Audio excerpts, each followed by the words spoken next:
The power that you want is to be able to step back 12 hours later, maybe a day later, maybe a week later, to step back and go, why am I feeling that? Is it really that important? That half step or full step back is everything, okay? It doesn't mean you're tamping down the emotion. It's just a question that goes on in your brain. It goes, why am I so angry? What is the source of this?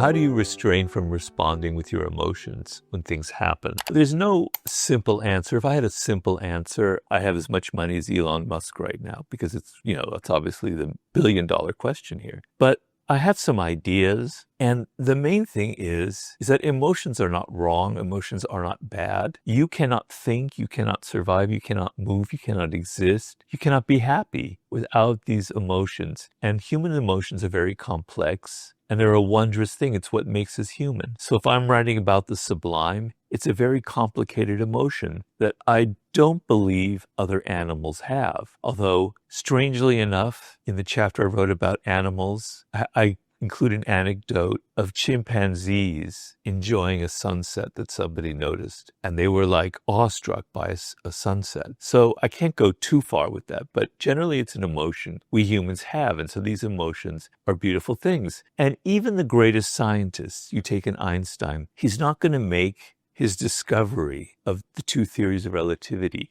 without incredible emotions motivating him. If you don't have a feeling of excitement, enthusiasm, curiosity, wonder, you won't think, you won't be able to imagine something different from what is actually out there. So your emotions are not your enemy, okay? What is the enemy is the fact that you are constantly reacting, that you have no control over them, which is the gist of your question. And if you're constantly reacting to circumstances, you have no freedom. You can't think independently. You're like an animal reacting to everything in front of you, right? And your circumstances become who you are. What the process evolved is the following. You don't ever try to repress your emotions because there's no point in that, okay? And in fact, it's not even possible. But what you do is, in the moment after you feel something, let's say you feel anger. Now, I choose anger because I'm somebody that feels anger quite a bit. I have a lot of repressed anger, and it went into books like The 48 Laws of Power. So anger is like my best example. Something pisses you off, you feel angry, you know that feeling, and it clouds your mind. It makes you obsess over it. You think over and over and over again about this person or what they said or what they did, okay? You can't repress that. You have to live in that moment. But the thing that you want, the power that you want, is to be able to step back 12 hours later, maybe a day later, maybe a week later, to step back and go, why am I feeling that? Is it really that important? Now, that half step or full step back is everything, okay? It doesn't mean you're tamping down the emotion. It's just a question that goes on in your brain. It goes, why am I so angry? What is the source of this, okay? And as you ponder that question, things will start happening. You'll go, you know what? It really isn't that important that this happened or that I'm getting angry. It's not that big of an event in the long scheme of things in the course of my life, you know? Am I going to feel this anger a year from now? No, I'm not, okay?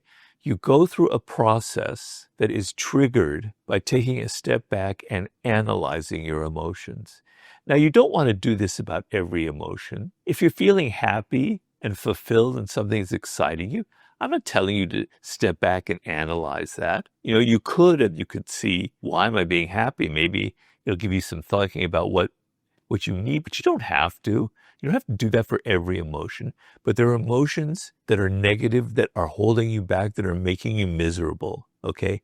Anger, impatience, rage, envy, insecurity, on and on down the line. These are not functional, productive emotions. They are limiting what you can accomplish in this world. They're damaging you, and they're making you feel unfree, like you have no control over yourself. All I'm asking for you is, if something annoys you and you get angry or impatient, if you can't, at that very moment, you can step back, but you don't have to. You can let the emotion wash through you, but you develop in your brain this thing of, at some point, I'm going to look back on it and I'm going to analyze what happened, all right? If you do that once, It's set in your system, how the brain works. The next time it'll happen, you'll do it again. If you can do it 3 or 4 times in a row, it becomes a pattern, becomes a habit. And soon it'll be a kind of an instant reaction. But you have to do it for the first time, and you have to feel what it's like and the power behind it. That's how I would slowly learn how to get some control over my emotions.